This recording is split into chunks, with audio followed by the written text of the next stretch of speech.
പരിശുദ്ധാത്മാവ് നമ്മൾ നഷ്ടപ്പെട്ടു പോകാതെ നമുക്ക് നിലനിർത്താൻ സാധിക്കണം. നമുക്കറിയാം യോഹന്നാൻ 1:15 പറയാണ്, അവന്റെ പൂർണ്ണതയിൽ നിന്ന് കൃപയ്ക്കുമേൽ കൃപ സ്വീകരിക്കുന്നു. അപ്പോൾ ഓൾറെഡി നമുക്ക് എന്തുണ്ട്?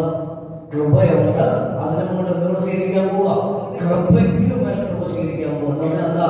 കൃപയ്ക്കുമേൽ കൃപ. പരിശുദ്ധാത്മാവിനെ നമ്മൾ സ്വീകരിക്കുക. അപ്പോൾ നമുക്ക് എന്നാ ലഭിക്കാൻ പോകുന്നത്? കൃപയ്ക്കുമേൽ കൃപ ലഭിക്കുക. അപ്പോൾ ഓൾറെഡി നമുക്ക് എന്തുണ്ട്? കൃപയുണ്ട്. ഈ കൃപയുണ്ടെന്ന് പറയാനുള്ള പ്രത്യേകത എന്താണെന്നറിയാമോ? നമ്മളൊക്കെ തിരിച്ചറിവല്ല, നമുക്ക് ബോധ്യമില്ലാത്തതുകൊണ്ടാണ് നമ്മുടെ മകനെ നമ്മുടെ മകളെ ഒക്കെ പ്രാർത്ഥിക്കാനുള്ള കൃപ നമുക്കുണ്ട്. എന്തുകൊണ്ട്? മകളെ ഒക്കെ നമുക്ക് വേണമെങ്കിൽ ഒന്ന് പ്രാർത്ഥിക്കാനുള്ള കൃപ നമുക്കുണ്ട്. അതാ കർത്താവ് പറഞ്ഞ്, നിങ്ങൾക്ക് അവന്റെ പൂർണ്ണതയിൽ നിന്ന് കൃപയ്ക്കുമേൽ കൃപ സ്വീകരിക്കുക.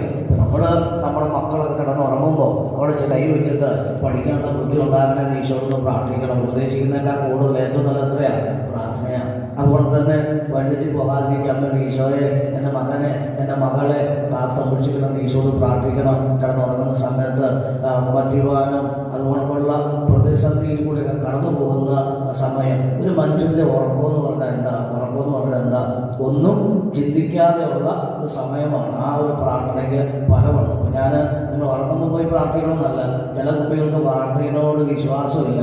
ചില ആൾക്കാർ പിള്ളേരോട് കൈ വെച്ച് പ്രാർത്ഥിക്കണമെന്ന് ചോദിച്ചാൽ എപ്പോഴും പ്രാർത്ഥന ഉള്ളതെന്നൊക്കെ ചോദിക്കും. അങ്ങനെ നമ്മളെ അസ്വസ്ഥപ്പെടുത്തുമ്പോൾ നമുക്ക് ചെയ്യാൻ പറ്റുന്നൊരു കാര്യമാണ്, അവരറിയാതെ അവരെ നമുക്ക് പ്രാർത്ഥിക്കാൻ സാധിക്കും. അങ്ങനെ പ്രാർത്ഥിക്കണം. ഞാനെന്ന് പറയുന്നൊരു കാര്യം എന്ന് പറയുന്നത്, അപ്പോസ്തല പ്രവർത്തനം 2-ാം അധ്യായം അതിന് 41-42 വചനമാണ്. എങ്കിലും നമ്മൾ ആദ്യം ചിന്തിക്കേണ്ടത് യോഹന്നാന്റെ സുവിശേഷം 15-ാം അധ്യായം അതിന് 1 മുതലുള്ള വചനമാണ്. ആ വചനത്തെ ദൈവം പറഞ്ഞിരിക്കുന്നത് എങ്ങനെയാണ് എന്നാ പറഞ്ഞിരിക്കുന്നത്? ഞാൻ സാക്ഷാൽ മുന്തിരി ചെടികളും നിങ്ങൾ അതിലെ ശാഖകളുമാണ്. തായ്തടിയോട് ചേർന്ന് നിൽക്കാതെ ശാഖയ്ക്ക് ഫലം പുറപ്പെടുവിക്കുവാൻ സാധിക്കുകയില്ല.